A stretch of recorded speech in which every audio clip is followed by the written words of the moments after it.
Why is it that Set is able to sit at a much higher win rate in comparison to other simple juggernauts, such as Darius, Mord, and Garen? He's historically a low elo stomper, but now even like Emerald Plus, he's a top 5 champ. While dodging his W, true damage on his own isn't too hard. His true combo with EW is a bit frustrating. So your question is basically why does Set get to chill high? So similar to other juggernauts, he's low elo stompy. You're totally right. And the difference between Set and like say Garen right now is that Set is not really high elo stompy in the way that like Garen actually is like pretty good in high elo at times. So like at the end of the day, like if you look at high elo and you look at Set right now, he's viable, he's good, but he's not taking over the meta there, right? He's not crazy.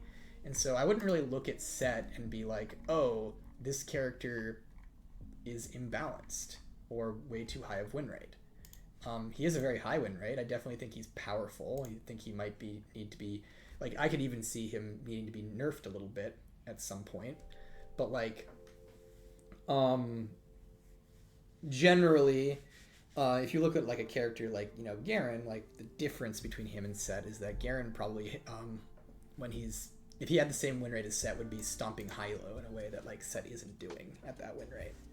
And so generally it's a thing where it's like, I think one of the things that allows certain characters to sit at much higher win rates, Sets, Yoriks, Kales, Briars, and things like that, is because they aren't necessarily as good at high MMR. And that doesn't mean their win rate is low at high MMR. So like one of the ways you can be bad at high MMR is something like Briar, where she wins a lot in silver, and then in high MMR her win rate's just low and she just kind of feels kind of weak up there.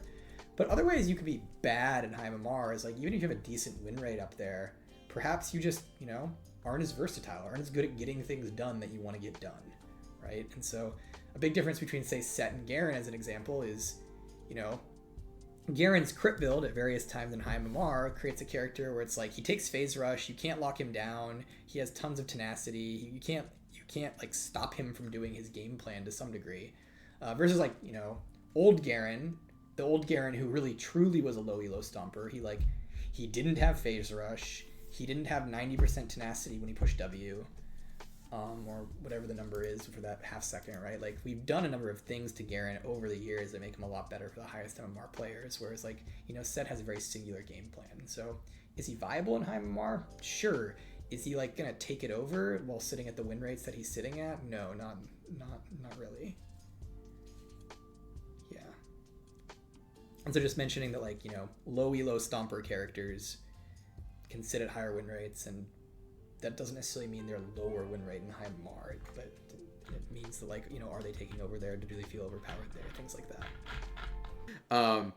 Do you have any advice for college students working to work at Riot in the future? I assume this is looking to work at Riot in the future or something.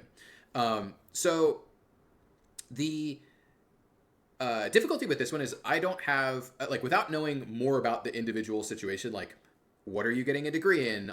You know, what do you know about game development right now? What job are you trying to get in game development? Right? It's like that's tough for me to give like specific advice. There are some general things that I can, some general pieces of advice that I can give you that hopefully should be helpful, but without more specific information, this is hard to answer because like different people come from different places. Like I would give a very different answer to someone who is a freshman in college getting a game design degree to someone who is a senior in college getting a, you know, computer science degree or whatever, right? You know, depending on what they want to do as well, right? Like there are people who want to be producers in game dev. There are people who want to be QA. There are people who want to be game designers, right? It's like those are all very different goals.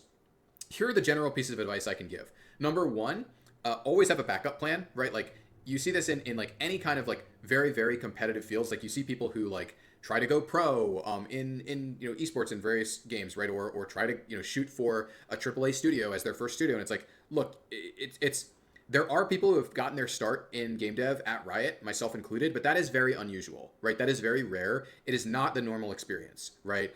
And so it's like, don't put all of your eggs in the basket of I am going to graduate from college and I'm instantly going to be working at Riot afterwards. That's not that likely to happen, right? Even if you're a great applicant for a position that happens to be open as you're graduating college, the reality is we put a job posting up, it has thousands of applications in hours, right? We've had lots of job postings that have had tens of thousands of applicants, right?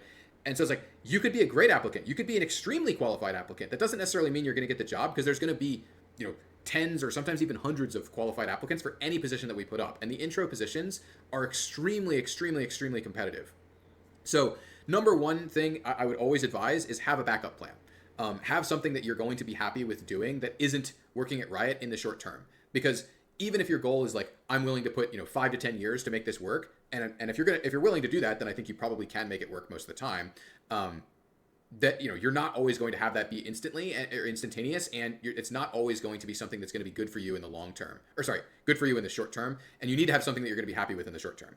So that's number one. Number two is, I would say, figure out a pathway, figure out what your ideal pathway is to your ideal job, and figure out, make sure it's realistic and stick to that, right? Figure out a plan and work towards the plan. As an example, let's suppose that your plan is to get hired as QA and then transition to design afterwards.